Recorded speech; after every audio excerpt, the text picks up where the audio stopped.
Item ಯಾವುದೇ ಇರಲಿ try ಮಾಡಿ ಆಚಿ ಚಿಕನ್ ಮಸಾಲಾ. ಆಚಿ ಚಿಕನ್ ಮಸಾಲಾ.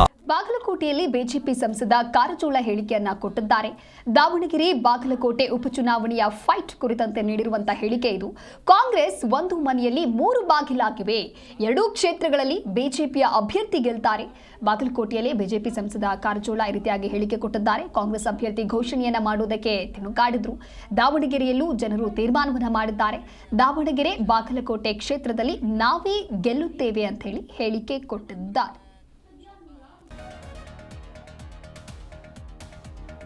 ಚುನಾವಣೆಗಳಲ್ಲಿ ಕಾಂಗ್ರೆಸ್ಸಿಗೆ ಅಭ್ಯರ್ಥಿಗಳನ್ನ ಆಯ್ಕೆ ಮಾಡಲಿಕ್ಕೆ ಸಾಧ್ಯ ಆಗಲಾರ್ದೆ 8 ದಿನ ತಿಣ್ಕಾಡುವಂಥ ಪರಿಸ್ಥಿತಿ ಬಂತು.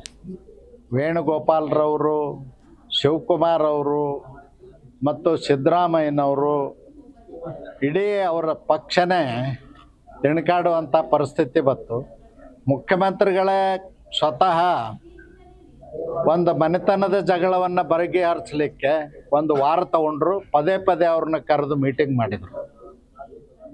ಇದರಿಂದ ಜನರಿಗೆ ಗೊತ್ತಾಗಿದೆ ಆ ಪಕ್ಷದಲ್ಲಿ ಮತ್ತು ಆ ಮನೆತನದಲ್ಲಿ ಯಾವುದೇ ಕಾರಣಕ್ಕೂ ಕ್ಷೇತ್ರದ ಅಭಿವೃದ್ಧಿ ಕಡೆ ಗಮನ ಇಲ್ಲ, ಹಿಂದೆಯೂ ಆಗಿಲ್ಲ, ಮುಂದೆಯೂ ಆಗೋದಿಲ್ಲ ಅಂತಕ್ಕಂಥದ್ದು ಜನರಲ್ಲಿ ಭಾವನೆ ಮೂಡಿದೆ. ಅದರಿಂದ ನಮಗೆ ಇವತ್ತು ಬಾಗಲಕೋಟೆಯಲ್ಲಿ 100ಕ್ಕೆ 100ರಷ್ಟು ಭಾರತೀಯ ಜನತಾ ಪಕ್ಷಕ್ಕೆ ಗೆಲುವಾಗ್ತದೆ. ಮನೆಯೊಂದು ಬಾಗಿಲು 3